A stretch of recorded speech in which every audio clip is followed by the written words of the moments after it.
Olá, tudo bem? Eu sou o Eduardo, sejam bem-vindos a mais um vídeo do canal do Professor Estrada. Nós temos 3 vídeos por semana, portanto inscreva-se, clique no sininho, curta e compartilhe os nossos vídeos para ajudar a divulgação do projeto.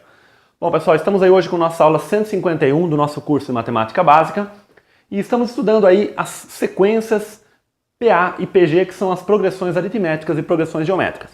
Nós ainda não entramos nas PAs e PGs, estamos ainda abordando sequências de uma maneira geral. Bom, na aula passada nós definimos uma sequência, apresentamos diversos conceitos como os de sequência finita e sequência infinita, apresentamos alguns exemplos, enfim, apresentamos essa parte mais básica.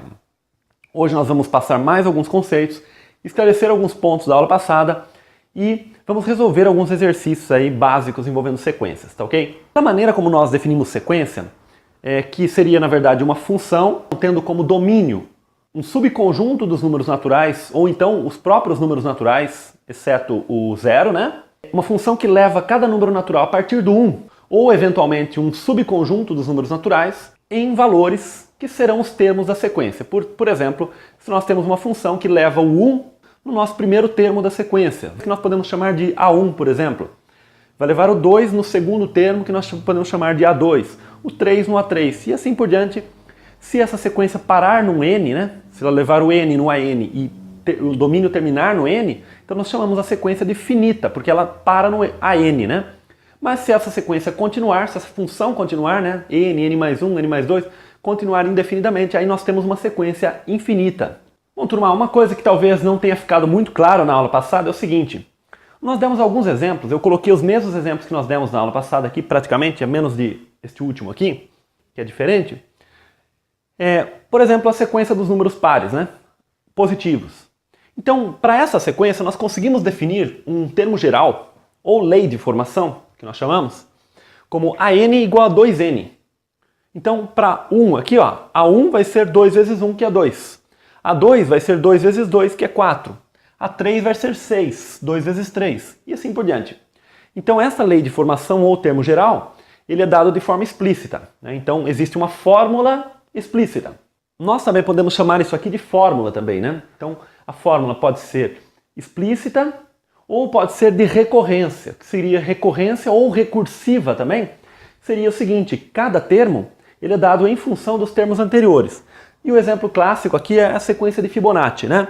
Existem, claro, muitos, infinitos outros exemplos, mas a gente acaba utilizando esse aqui porque é um exemplo realmente muito importante, muito curioso, que inclusive nós vamos abordar na aula que vem esse exemplo de uma maneira mais profunda aqui. Então, que nós definimos os dois primeiros termos como 1, né? O A1 e o A2 iguais a 1, e aí a partir do terceiro termo, nós definimos cada termo como a soma dos dois anteriores. Ora, então isso aqui é uma fórmula de recorrência, ou relação de recorrência, fórmula recursiva também. Enfim, existem vários nomes que a gente pode utilizar aí. Mas enfim, o fato é, pela forma como nós definimos sequência, pessoal, que é uma função que leva os números naturais em termos, né, não há necessidade de que uma sequência tenha uma lei de formação. Assim como no caso de funções, quando nós estudamos, não há necessidade que uma função tenha uma regra, né? Mas as funções que nós trabalhamos acabam tendo regras, né? Acabam tendo uma regra, tanto é que nós estudamos já a função do primeiro grau, a função do segundo grau, função exponencial, função modular, né? Então as funções que nós estudamos acabam tendo uma regra. Mas para ser função não precisa de uma regra. Da mesma forma, como nós definimos sequências como sendo uma função com domínio natural, eventualmente um subconjunto dos naturais, então não há necessidade que tenha uma regra, não há necessidade que tenha uma lei de formação, né?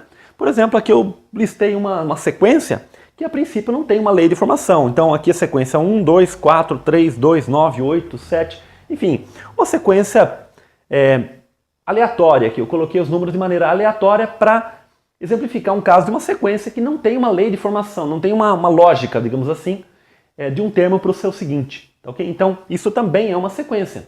Nós temos uma função que está associando o primeiro termo ao 1, o 1 está associado ao 1, o 2 ao 2, o 3 ao 4, o 4 ao 3, o 5 ao 2, o 6 ao 9, o A7 é o 8, o A9 é o 7, e assim por diante. Né? Então não tem uma regra, uma lógica aí. Okay? Então isso é importante ficar claro aí. Que nós não precisamos ter uma lei de formação ou termo geral para que seja sequência. Embora, na maioria dos casos que nós vamos trabalhar, as sequências vão sim ter uma lei de formação, seja ela uma fórmula explícita, seja ela uma relação de recorrência, tá ok? Bom, pessoal, um outro conceito que gostaria de esclarecer aí, que nós não falamos na aula passada, é o seguinte. Vamos imaginar aqui uma sequência formada pelos termos A1, A2, A3. Eu subentendi uma sequência infinita aqui, né? Mas essas mesmas conclusões aqui, elas valem também para o caso finito.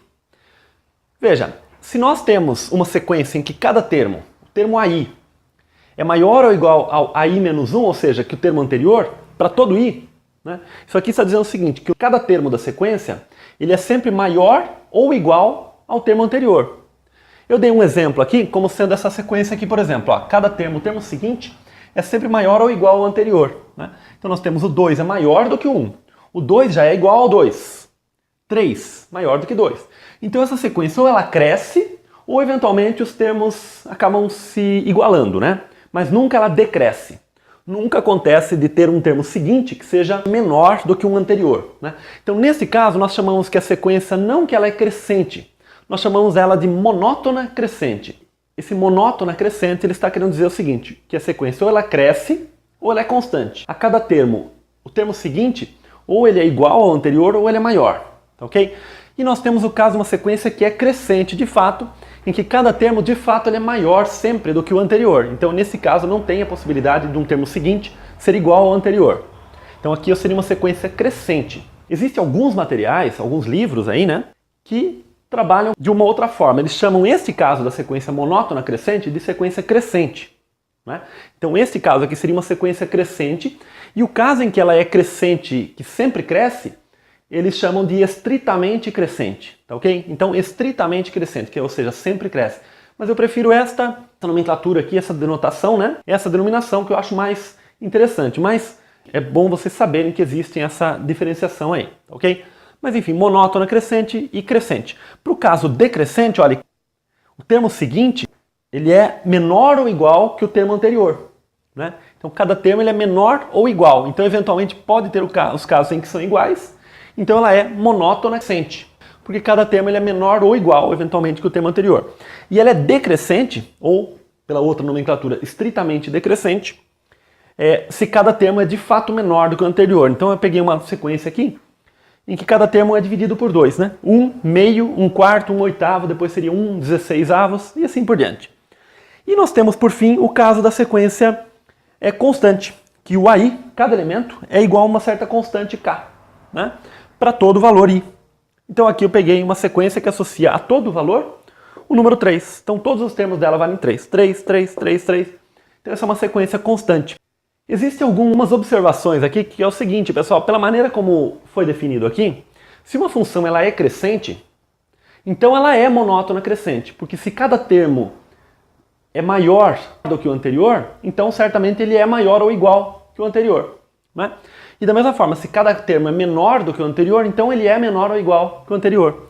Então se ela é decrescente, então ela é monótona decrescente também. Quer dizer, um caso está dentro do outro aqui. Mas se ela é monótona crescente, então isso não implica necessariamente que ela é crescente. E se ela é monótona decrescente, isso não implica que ela é decrescente, mas o inverso vale, tá? Da mesma forma, se ela é constante, então tem duas implicações aqui. Se ela é constante, então ela é monótona crescente e ela é monótona decrescente também. Porque se ela é constante, cada termo é igual ao anterior, portanto vai ser maior ou igual ao anterior, e também menor ou igual, né? Porque se é igual, então é maior ou igual e também é menor ou igual. Para finalizar, pessoal, esses conceitos básicos aí que nós temos trabalhado sobre sequências, esses conceitos aqui de crescente, decrescente, monótona crescente, né, constante, eles, mesmo no ensino médio, no ensino básico, aí eles não são muito trabalhados não, tá? Vocês vão encontrar isso aqui mais em livros mais avançados, em coleções um pouquinho mais aprofundadas aí, tanto também em ensino superior, né? Mas enfim, como é um conceito simples, eu achei interessante colocar para vocês. E ele tem a ver, na verdade, aí com o conceito de função crescente. Quer dizer, aqui nós teríamos uma função crescente. Aqui nós teríamos uma função decrescente. E aqui uma função constante, né? Então existe esse parentesco aí com as funções, tá? Sempre vai existir esse parentesco, pessoal, porque uma sequência ela é definida como função. Mas muitas vezes podemos nos perguntar, né? Mas o que diferencia, então, o estudo? Por que nós estudamos sequências de uma maneira particular e não estudamos dentro das funções mesmo, né? Nós acabamos criando uma área específica para a sequência. Quando nós trabalhamos com o domínio todos os reais, por exemplo, entre o número 0 e o número 1, existe uma infinidade de valores para uma função. Por exemplo, tanto é que no gráfico nós desenhamos uma linha contínua entre 0 e 1. Se for uma função do primeiro grau vai ser uma reta, do segundo grau vai ser uma parábola, assim por diante. Entre 1 e 2 também, mesma coisa, vai ter infinitos pontos ali, uma continuidade de pontos. No caso das sequências, ela acaba só assumindo valores nesses pontos. Então, quer dizer, nós podemos até pensar no gráfico de uma sequência como sendo, aí só que ele vai ser só um conjunto de pontos. Ele não vai dar uma linha contínua, vai ser só os pontos, porque ele vai só assumir valores naqueles pontos, né? Nós fizemos alguma coisa parecida com isso quando nós traçamos um gráfico num produto cartesiano, né? Nós fizemos alguma coisa parecida que o gráfico resultava apenas um conjunto de pontos ali, né? E quando nós fazemos isso, nós acabamos tendo uma série de conclusões que são bem particulares para essa situação. É por isso que nós trabalhamos com sequências de uma maneira específica assim, tá ok? No ensino superior, pessoal, a título de curiosidade, uma das principais conceitos que nós trabalhamos aí envolvendo funções, que nós não trabalhamos no ensino básico, são conceitos de convergência e divergência, né? Ou seja, se uma sequência converge ou se não converge. Convergir, pessoal, o próprio nome já diz, ela vai se aproximando de um certo valor, né? Então, nós percebemos, por exemplo, né, só a título de curiosidade aqui, tá ok? Isso não são conceitos que nós trabalhamos no ensino básico aí. Essa sequência aqui, à medida que nós vamos crescendo com o valor do nosso termo aqui, ela vai crescendo mais indefinidamente. Porque veja, eu fui repetindo dois valores, aí copio 2, 3 e 4, depois 4 e 4, 5, 6 e 6. Então essa sequência ela vai crescendo indefinidamente. Então essa sequência aqui nós dizemos que ela não converge, ela não se aproxima de um certo valor. Essa aqui também, ela não converge, ela vai crescendo indefinidamente. Esta aqui, ela vai decrescendo indefinidamente, eventualmente. Esta aqui, nós podemos mostrar, né, se nós definimos melhor esses conceitos, tudo, né, que ela, na verdade, ela converge para zero, porque à medida que nós vamos fazendo 1 sobre 16, 1 sobre 32, 1 sobre 64, esse valor vai ficando cada vez menor e convergindo para zero. Tem até a ver com a função exponencial aqui. Tem a ver com a função exponencial aqui, que se nós lembrarmos do gráfico da função exponencial, ele vai se aproximando do zero ali, né? Nós vamos trabalhar melhor isso aqui quando nós estudarmos progressão geométrica. Essa sequência, ela converge para 3. Ela é igual a 3 sempre, então ela converge para 3. Então, quer dizer, esses conceitos de saber se os termos de uma sequência estão se aproximando de um certo valor ou não, basicamente, né, é o que nós chamamos de convergência de sequências, tá ok? Mas isso nós não vamos estudar no ensino básico, embora é interessante vocês saberem isso aqui.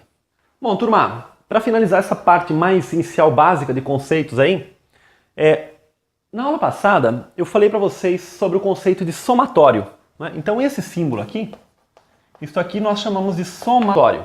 Quando nós temos uma sequência finita, né? Então nós escrevemos A1 mais A2 mais, né, a soma dos termos de uma sequência finita, nós temos essa denotação aqui básica, essa denotação mais sintética, como a soma, somatório, né? Falei para vocês que essa é a letra sigma maiúscula, a letra do alfabeto grego. Então é somatório para i variando de 1 até n de ai, né? E se nós tivermos uma sequência infinita, né? Então esse n não vai terminar aqui, então nós substituímos o n por infinito aqui, tá? Então isso aqui nós falamos na aula passada também. Mas uma coisa que eu acabei não falando, não aproveitando aquele momento, foi para falar o produto, né? Será que existe também uma notação para o produto dos termos de uma sequência, no caso finita, ou eventualmente infinita? Né? Existe, pessoal. A1 vezes A2 vezes A3 vezes a n. Parecida com isso aqui, só que em vez de usar a letra sigma, nós usamos a letra π maiúsculo, né? Não é o π minúsculo, porque o π minúsculo nós usamos para relação entre o comprimento e o diâmetro de uma circunferência. Nós vamos estudar ainda futuramente, né? Que vale π, que é aproximadamente 3,14, aquele número famoso da matemática aí. Mas é o π maiúsculo, tá ok? O π maiúsculo, pessoal, é parecido com o π normal mesmo, né? Só que ele é maior, né? Ele é mais quadradão, assim, geralmente, tá ok? Então esse é o π maiúsculo, e este π maiúsculo, ele vai receber um nome, assim como o sigma maiúsculo é o somatório, o π maiúsculo vai ser o produtório. Para i variando de 1 até n de ai. E também, se nós tivermos uma sequência infinita, no lugar de n nós vamos ter o infinito aí, o símbolo do infinito, tá ok? Então esse aqui é o chamado produtório. Pessoal, tanto o somatório quanto o produtório, eles têm propriedades específicas, caberia todo um estudo particular sobre o produtório e o somatório. Mas como nós não utilizamos muito esses conceitos aí, exploramos apenas de maneira bastante básica esses conceitos no ensino básico, tanto é que o produtório nós acabamos nem explorando, eu vou preferir não colocar as propriedades aí, né, específicas aí do somatório e do produtório, porque isso aí já seria um assunto mais avançado, talvez coisas para futuras aulas aí que nós trouxermos no nosso canal, outros cursos, né? Não faria parte eventualmente de um curso de matemática básica, tá ok? Mas enfim, para vocês saberem, isso é interessante, que vai acabar motivando vocês também, tá bom? Então, enfim, a soma de termos é o somatório e o produto de termos é o produtório e são notações mais sintéticas, né? Quer dizer, é muito mais sintético, mais abreviado, né? Nós escrevemos o produto de termos assim e a soma assim, do que fazemos dessa forma que acaba aparecendo essas reticências aqui que ficam, digamos, um pouco deselegantes aí, né? Fica um pouco em aberto. Aqui se torna uma notação mais precisa, né? Bom, agora que nós falamos toda essa teoria, pessoal, nós vamos começar a trabalhar os exercícios e nos exercícios vocês vão ver que toda essa teoria que nós falamos, os exercícios são muito mais simples, muito mais elementares do que toda essa teoria, tá ok? Vocês vão ver como é simples esse trabalho aí com sequências, tá ok? Bom, primeiro exercício, encontre os 5 primeiros termos para n pertencentes aos naturais sem o zero, tá ok? Do 1 em diante. A n igual a n quadrado mais 1. Ora, ele quer os 5 primeiros termos. Então o A1 vai ser o quê? 1 ao quadrado mais 1. Né? Que é 2. Ora, esta, pessoal, é a nossa lei de formação da nossa sequência, ou termo geral. Né? Então esse é o termo geral ou lei de formação. E essa lei de formação aqui ela é explícita, é uma fórmula explícita. Ela está dando para cada n qual é o valor do nosso AN. Ok? Então vamos lá. O A2 é o quê? 2 ao quadrado mais 1. 4 mais 1, que é 5. O A3 é o quê? 3 ao quadrado mais 1, que é 9 mais 1, que é 10. O A4, ele vai ser o quê? 4 ao quadrado mais 1, 16 mais 1, que é 17. E o nosso A5 vai ser o quê? 5 ao quadrado mais 1, 25 mais 1, que é 26. Olha que exercício simples. Agora, o nosso segundo aqui, nós temos que o AN é menos 1 elevado a n vezes n. Então, daqui na mesma forma, nós temos uma fórmula ou termo geral explícito, né? Está explícito em termos de n aqui. Então, nós temos o A1 como sendo menos 1 elevado a primeira vezes 1. Menos 1 elevado a primeira é menos 1 vezes 1 dá menos 1, tá? Então, aqui é menos 1. O A2 é menos 1 ao quadrado vezes 2. Menos 1 ao quadrado, pessoal, negativo expoente par vira positivo, vezes 2. Então deu 2. O A3, menos 1 elevado ao cubo vezes 3. Menos 1 elevado a expoente ímpar vira menos 1. Menos 1 vezes 3, menos 3. Vamos calcular aqui o A4. Menos 1 à quarta vezes 4. E isso aqui, olha, menos 1 expoente par vira 1. 1 vezes 4, 4. E por fim, o A5, menos 1 elevado à quinta vezes 5. Menos 1 expoente ímpar vira menos 1. Menos 1 vezes 5, menos 5. Acredito que deu para perceber qual é a lógica aqui, né, pessoal? Nós temos exatamente a sequência 1, 2, 3, 4, 5, só que os sinais vão se alternando. Menos, mais, menos, né? Então o próximo número seria 6, depois menos 7, depois 8, depois menos 9, depois 10 e assim por diante. Os números pares vai dar positivo e os números ímpares vai dar negativo. Bom, essa função, pessoal, esse termo menos 1 elevado a n é bastante interessante, usado bastante em várias situações aí na matemática. Nós vamos usar futuramente também nesse curso. Que é o seguinte, né? Quando o n é par, o menos 1 elevado a n dá positivo. E quando o n é ímpar, o menos 1 elevado a n dá negativo. Então é uma função interessante que quando nós queremos ter esse controle de associar aos ímpares um valor negativo e aos pares um valor positivo, e isso aparece em outras situações também, então nós temos uma relaçãozinha aí bastante interessante que pode ser útil aí, né, em outras situações, tá ok? Bom, turma, agora nós temos o exercício inverso aqui, né? Nós pedimos para determinar aí a lei de formação dessas sequências. Bom, aqui nós temos a sequência 1, 2, 4, 8, 16, né? Então nós notamos que cada número aqui operasse, na verdade, as potências de 2, né? Mas como começa no 1, na verdade vai ser 2 elevado a n menos 1, né? Para que nós comecemos sempre nos naturais a partir do 1, nós temos que colocar aqui a n igual a 2 elevado a n menos 1. Por quê? Porque aí o A1 vai ser 2 elevado a 1 menos 1, que é 2 elevado a 0, que é 1. O A2 vai ser 2 elevado a 2 menos 1, 2 elevado à primeira. O A3 vai ser 2 ao quadrado. O A4 vai ser 2 ao cubo, né? Porque teve essa pequena mudança aqui. Se ele começasse no 2, aí nós poderíamos ter deixado 2 elevado a n mesmo, tá ok? Mas teve que fazer essa pequena alteração aqui porque o enunciado coloca aqui que são para os naturais a partir do 1, ok? Então essa é a lei de formação, tá? Observe, pessoal, os conceitos que nós trabalhamos já aí, né? Essa é uma sequência crescente. Bom, agora, pessoal, 1 menos 1, 1 menos 1. Nós acabamos de ver um caso parecido aí, né? Nós temos aqui o AN como sendo menos 1 elevado a n, né? A princípio. Mas também, devido àquela mudança ali, nós temos que fazer aqui n mais 1, por exemplo. Tá, ok? Poderia usar n menos 1 também. Tá? Mas, enfim, quando n for 1, 1 mais 1 é 2. Então, menos 1 ao quadrado, positivo. Quando n for 2, 2 mais 1 é 3, menos 1 ao cubo, negativo. Então nós tivemos que somar esse 1 aqui só para corrigir o fato de que começou pelo 1, né? Se começasse pelo menos 1, aí poderia deixar só n mesmo. Poderia ter usado n menos 1 aqui também. Porque aí quando n fosse 1, 1 menos 1 é 0. Menos 1 elevado a 0 é 1. Quando n fosse 2, 2 menos 1 é 1. Menos 1 elevado à primeira é menos 1. E assim por diante, tá? Então poderia usar n mais 1 ou n menos 1. Tá? Na verdade, poderia usar n mais ou menos qualquer valor ímpar, né? N mais 3, n mais 5, ou n menos 3, n menos 5, qualquer valor aqui. Mas teve que somar esse ímpar aqui, ou subtrair um ímpar, justamente porque começava no 1 aqui, tá ok? Então, esta sequência aqui que dá a questão da alternância, né, pessoal? Aliás, eu acabei não comentando com vocês, existe também o conceito de sequência alternada. Quer dizer, sequência alternada é a sequência em que ela vai se alternando números negativos e positivos. Então aqui, olha, positivo, negativo, positivo, negativo. Então isso aqui nós chamamos de sequência alternada, tá? Esse é um conceito também importante de sequências aí, eu não comentei, mas poderia ter comentado naquela parte que eu falei de sequência crescente, decrescente, constante, né? Enfim, naquela parte lá. Mas enfim, está esclarecido aqui.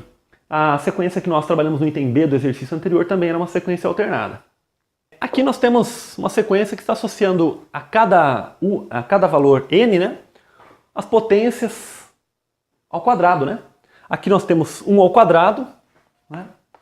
1 é 1 ao quadrado, 4 é 2 ao quadrado, 9 é 3 ao quadrado. Então fica bem simples, né? Então a n, na verdade, vai ser o quê? N ao quadrado, ok? Veja, A1, 1 ao quadrado. A2, 2 ao quadrado. A3, 3 ao quadrado. A4, 4 ao quadrado. E assim por diante, tá? Esse tipo de questão, pessoal, acaba caindo muito em concursos, tá? Mais até do que em vestibulares, tá? Esse tipo de questões em exames psicotécnicos, exames de testes de QI também, né? Mas eles caem mais no sentido de determinar o próximo termo. Por exemplo, o próximo termo aqui qual seria? 25. Aqui, 32. Aqui, 1. Né? Quer dizer, perceber essa lógica da sequência, né? Mas quando nós conseguimos encontrar a lei de formação, aí fica mais fácil ainda, né? Porque aí nós teríamos o A5 aqui como 5 ao quadrado, que é 25. Aqui nós temos uma sequência, esse caso é um pouquinho mais complicado, pessoal. Isso aqui caiu num concurso que uma prima fez algum tempo atrás aí, né? Então, o pai dela, né, o meu tio, trouxe para mim, inclusive, e eu dei uma olhada nessa questão aqui, realmente é uma questão interessante, mas é um pouquinho mais difícil, um pouquinho mais elaborado, né? Eu sugiro até que vocês deem um pause no vídeo e tentem resolver esse probleminha aqui, por conta própria, né? Pelo menos que vocês determinem o próximo valor da sequência aqui, né? Após isso aí vocês veem a resolução, né? Esse 6, pessoal, se nós observarmos bem, eu vou escrever alguns elementos aqui. Esse 6 é 1 vezes 2 vezes 3, ok? Esse 24 é 2 vezes 3 vezes 4, ok? 2 vezes 3, 6, 6 vezes 4, 24. O 60 é 3 vezes 4 vezes 5. 3 vezes 4, 12. 12 vezes 5, 60. O 120 é 4 vezes 5 vezes 6. 4 vezes 5, 20. 20 vezes 6, 120. Ora, então, nós percebemos que cada termo é o produto de 3 números naturais consecutivos e o primeiro termo começa no 1. O segundo termo começa no 2. O terceiro começa no 3. O quarto começa no 4. Então, em geral, o nosso AN vai ser N vezes N mais 1 vezes N mais 2. Ok? Exercício um pouquinho mais elaborado, mais capcioso aí, né? Então, o exercício, na verdade, do concurso pedia o próximo termo dessa sequência. Então, nós tínhamos que calcular ali o A5, né? Que seria o A5, que seria 5 vezes 6 vezes 7. 5 vezes 6, 30. 30 vezes 7, 210. Tá? Então, fica aí um exercício um pouquinho mais elaborado aí, mas para vocês entenderem. Então, isso aqui cai muito realmente em exames desse tipo, testes de QI, vocês vão encontrar muito isso aqui. Até mesmo com figuras cai muito também.